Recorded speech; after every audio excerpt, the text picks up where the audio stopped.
Hi, Team Freedom. It's Megan Haskins, and I realize I'm driving in the car. I apologize for that. I'm not going to look at my camera much because I'm kind of stuck in St. Louis traffic right now, and I wanted to make sure that I got this message to you guys today because I feel like it's very important. And my day has been crazy, and when I get home, I don't know that I'll have time to sit down and communicate this. So I'm going to remember my notes, but I want to talk to you guys about follow-up. And follow-up is the most important thing that you can do for your business. And I'm going to explain to you how you follow up, when you follow up, and why you follow up. And some specifics into how you can really get that contact with your clients. So, first of all, I'm going to go over the don'ts of follow-up. These are very important. Hey guys, okay, good. I'm glad I'm live and working. If my phone falls down or something, please forgive me. But I really just want to make sure you guys get this information. I hope you can hear me okay. So the first thing I'm going to talk about is the don'ts. So absolutely don't ever, number one, post anything and consider that a follow-up. Number one, don't post in your personal page, don't post in your group page, don't post in your VIP page, don't post in your party. If you post and you say, hey everybody, how are you doing? How do you like your strips? That is not a follow-up. What happens when you post is you get a lot of dead air, and that looks bad on your end too, because people see the post, they just ignore it, and so it's not good. Number two, the don't ever when you follow up, send a group message. So don't take all your customers from a party, send them a group message. Hey ladies, want to make sure you got your strips. How do you like them? Don't ever do that, because first of all, nobody likes group messages. They are from the devil. You get trapped in there, and there's one person that wants to be really chatty and send a bunch of stickers and a bunch of gifts, and then now everybody's trapped in there, and now they all hate you because you started the group message. So don't ever do the group message. Plus, customer satisfaction is really a one-on-one thing. So if you have one customer in the group that's unsatisfied, you don't want that dirty laundry aired out in front of the whole group, right? So it's really a one-on-one basis.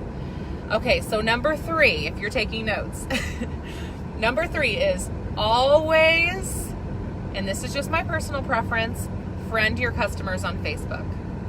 By adding them as a friend, you are then creating a personal relationship and you're getting to know them. This is super rewarding, not just in the fact that you are giving them like good customer service, but you're actually going to make friends doing this, like real friendships.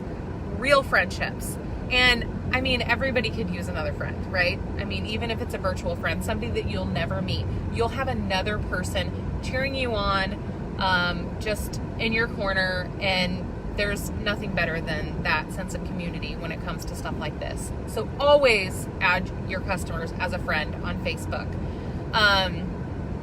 Now, before you go to follow-up, I'm going to go ahead and put this as my number 4. These are the rules, the don't, and the do, okay? Number 4 is, after you've added them on Facebook, do your research. So before you follow up with your customer, know something about them. This takes a little investigating, a little Facebook stalking, if you will. But if your friend, if she just posted that her daughter was in this dance competition, then that's a great way to open up the conversation. So you're not the salesperson, like reaching out to her, like needing something from her. You're communicating with her at her level, on her life. You have her attention. You have her respect because you've paid attention to her enough to know. You can compliment her daughter, and now she likes you. Then the conversation can lead to Color Street, and you can talk about where she's at with her product and potentially hosting a party for you. But don't ever just message someone and say, hey girl, did you need any more Color Street? Like, just don't do it. Don't do it. Nobody will like you. I promise you that. All right, so we've got the 2 don'ts, we've got the 2 do's. Okay, so when do we follow up? Okay, I'm going to go with the method that's in Trello, can be found in the Trello app. It's one of our resources that we have for everyone. I believe it's also in the boot camp, if I'm not mistaken, the training. But we want to do the 2-2-2 method when we follow up. So in 2 days, you can reach out to your customers that placed an order at your party, specifically the people who ordered, and just thank them. That is it. You just say, thank you. It was nice to meet you. I see that you ride horses. That's so cool. How long have you been doing it? All right. Well, thank you for your order. I hope you like your strips, or let me know when they arrive safely. Something like that. Don't ask anything of her at this point. You're just appreciating her business, and that is it. No motives whatsoever, and just getting to know her a little bit. Okay. That part is really important. Following up with people from the party who didn't order, maybe they had an intention to order, time got away from them. You can follow up with them and ask, I'm going to close the party soon. Is there anything I can help you with? Can I help you place an order? If it's not a good time for you, it's no problem at all. I'd be glad to send you a sample first if you would like to try the product, if you're, unsure about it. So there's different ways to follow up with those people.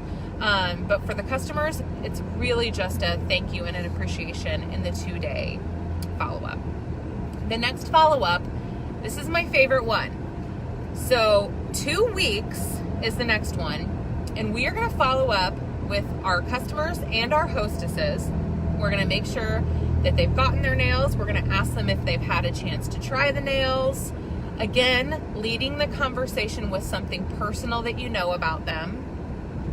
And then from there, I ask them to host a party because they've gotten the nails, they've had a chance to try them, they have seen my party from open to close, they saw how easy it is, they saw how fun it was, they saw all the prizes that I give away, they saw how it works completely in 2 weeks. It's done over. I have not posted in that party since a lot closer to the party.